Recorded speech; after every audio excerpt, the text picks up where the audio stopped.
পুরানো দিনের হারিয়ে যাওয়া একটা অসাধারণ রেসিপি আপনাদের সাথে শেয়ার করব। কাতলা মাছের নানান ধরনের রেসিপি আপনারা ট্রাই করেছেন। আজ এই রেসিপিটি বানিয়ে নিন, হিং দুধ কাতলা। কি যে অসাধারণ খেতে হয়, বানিয়ে না খেলে কিন্তু বুঝতেই পারবেন না।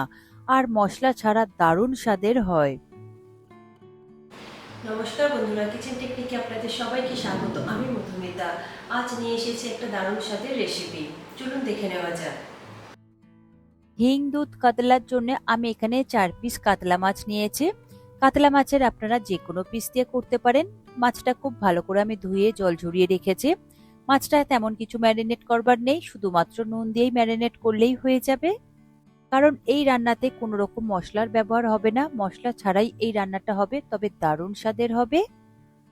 হাফ চা চামচ নুন দিয়ে মাছটা আমি খুব ভালো করে মাখিয়ে নেব। মাছটা নুন মাখানো হয়ে গেলে এটা আপনারা 10 থেকে 15 মিনিট মতন ম্যারিনেট করে রেখে দেবেন, তাহলে মাছের মধ্যে নুনটা খুব ভালোভাবে চলে যাবে।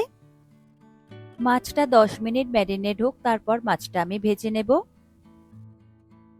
দেখুন 10 মিনিট পরে একটা ফ্রাই প্যান নিয়েছি। হাই ফ্লেমে ফ্রাই প্যানটাকে খুব ভালো করে গরম করে নিতে হবে।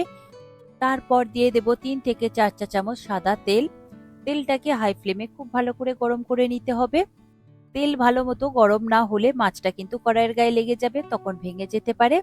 এছাড়া তেলের উপরে সামান্য একটু নুন দিয়ে দিতে পারেন, তাহলে মাছটা আর কড়াইয়ের গায়ে আটকে যাবে না। তেল খুব ভালো করে গরম হয়ে গিয়েছিল, তারপর ওই তেলের মধ্যে আমি মাছগুলোকে দিয়ে দিয়েছি। মাছগুলো দেওয়ার পরে একটা সাইড খুব ভালো করে লাল হওয়া পর্যন্ত মাছগুলোকে ভেজে নেবেন। দেখুন একটা সাইড বেশ লাল লাল হয়ে গিয়েছে। এরপরে মাছটাকে আমি উল্টে দুটো সাইড বেশ লাল করে ভেজে নিতে হবে। মাছগুলো ভাজবার সময় একটু সাবধানে ভাজবেন, তা না হলে ভেঙে যেতে পারে।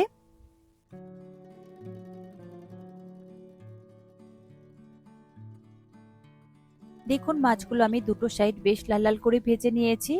মাছ আমার ভাজা হয়ে গিয়েছে। এরপরে মাছগুলোকে আমি তুলে নিয়ে একটা প্লেটের মধ্যে রেখে দেব। এর থেকে বেশি কালো করে ভাজবার প্রয়োজন নেই। সমস্ত মাছ আমি তুলে রেখেছি। এরপর ওই মাছ ভাজা তেলের মধ্যে দিয়ে দেব হাফ চা চামচ হিং। তবে এই সময় গ্যাসের ফ্লেমটাকে লোতে রাখবেন। লোতে দিয়ে হিংটাকে কয়েক সেকেন্ডের জন্য একটু নাড়াচাড়া করে ভেজে নিতে হবে। যখন সুন্দর একটা গন্ধ বেরোবে, তার মধ্যে দিয়ে দেব 3টে চেরা কাঁচা লঙ্কা। কাঁচা লঙ্কাগুলোকে একটু নাড়াচাড়া করে ভেজে নিতে হবে। তবে কাঁচা লঙ্কাগুলো ভাজা হয়ে গেলে আমি তুলে রাখবো, এটা পরে ব্যবহার করব। এইভাবে তেলের মধ্যে কাঁচা লঙ্কা ভেজে নিলে কাঁচা লঙ্কার সুন্দর একটা ফ্লেভার তেলের মধ্যে চলে যায়। কাঁচা লঙ্কা ভাজা হয়ে গিয়েছে, কাঁচা লঙ্কাটা আমি তুলে রাখলাম। এরপর ওই তেলের মধ্যে দিয়ে দেব 250 ml দুধ। এখানে আমি লিকুইড প্যাকেট দুধ ব্যবহার করেছি। এরপর গ্যাসের ফ্লেমটাকে হাইতে দিয়ে দুধটাকে খুব ভালো করে 2 থেকে 3 মিনিট মতন ফুটিয়ে নিতে হবে।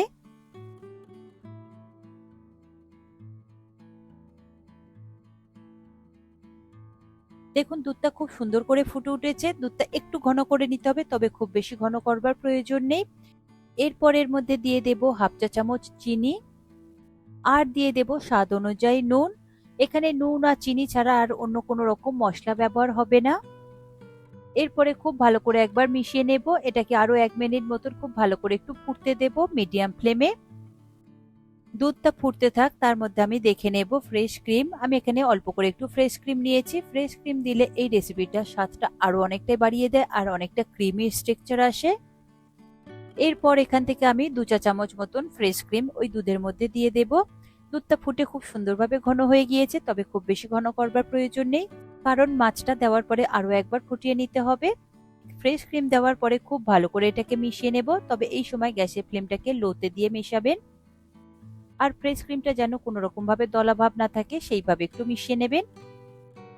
দুধটা খুব সুন্দর ফুটে ঘন হয়ে গিয়েছে, আর ফ্রেশ ক্রিম দেওয়ার জন্য দুধটা আরো তাড়াতাড়ি ঘন হয়ে যায়, একদম ক্রিমের মতন হয়ে যায়। এরপর দিয়ে দেব ভেজে রাখা মাছ। মাছগুলোকে ওই দুধের মধ্যে দেওয়ার পরে গ্যাসের ফ্লেমটাকে লোতে দিয়ে দিতে হবে। মাছটা একটু গ্রেভির সাথে উল্টে পাল্টে দেবেন, আর গ্রেভিটা একটু মাছের উপরে এইভাবে লাগিয়ে দেবেন, তাহলে মাছটা দুটো সাইড থেকে খুব সুন্দরভাবে নরম হয়ে যাবে, সিদ্ধ হয়ে যাবে।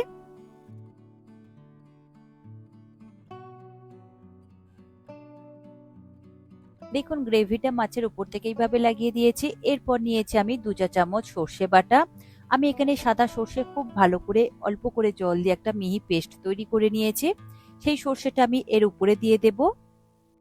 সাদা সর্ষে বাটা দেওয়ার পরে হালকা হাতে খুব ভালো করে একটু মিশিয়ে নিতে হবে গ্রেভির সাথে। এরপর গ্যাসের ফ্লেমটাকে লোতে দিয়ে 3 থেকে 4 মিনিট মতন খুব ভালো করে ফুটিয়ে নিতে হবে।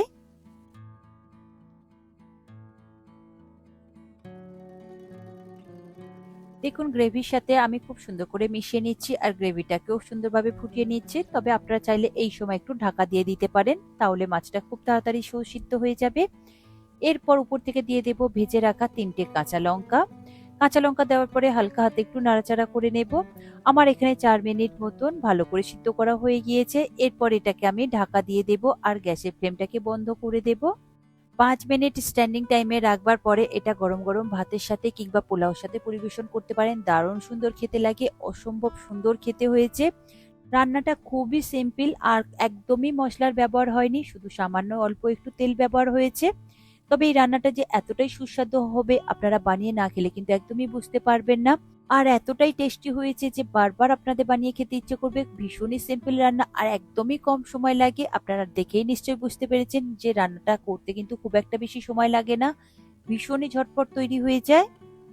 এই রেসিপিটি আপনারা যে কোনো দিন দুপুরে বা রাতের ডিনারে বানিয়ে নিতে পারেন কিংবা যে কোনো স্পেশাল দিনেও বানিয়ে নিতে পারেন। ভীষণই সিম্পল রান্নাটা আর খেতে কিন্তু অসাধারণ হয়েছে। একবার হলো এইভাবে বানিয়ে দেখবেন আর প্রতিটা স্টেপ ফলো করবেন। আর এখানে খুব একটা বেশি জিনিসের প্রয়োজন হয়নি, খুবই সামান্য জিনিস দিয়েই এটা তৈরি হয়ে গিয়েছে সুস্বাদু হিং দুধ কাতলা। আশা করি আমার আজকের এই রেসিপি আপনাদের ভালো লাগলো। ভালো লাগলে এইভাবে একবার অবশ্যই বানিয়ে দেখবেন। আমার মনে হয় আপনাদের সকলেরই ভীষণ ভালো লাগবে। ভালো লাগলে কমেন্ট করে অবশ্যই জানাবেন আর সাথে লাইক শেয়ার করবার অনুরোধ রইল আর চ্যানেলটি সাবস্ক্রাইব করে নেবার অনুরোধ রইল। আজ তাহলে এই পর্যন্ত, আবার অন্য কোনো দিন হাজির হয়ে যাব অন্য কোনো রেসিপির সাথে। সবাই ভালো থাকবেন, সুস্থ থাকবেন আর ভিডিওটি পুরো দেখার জন্য অসংখ্য ধন্যবাদ।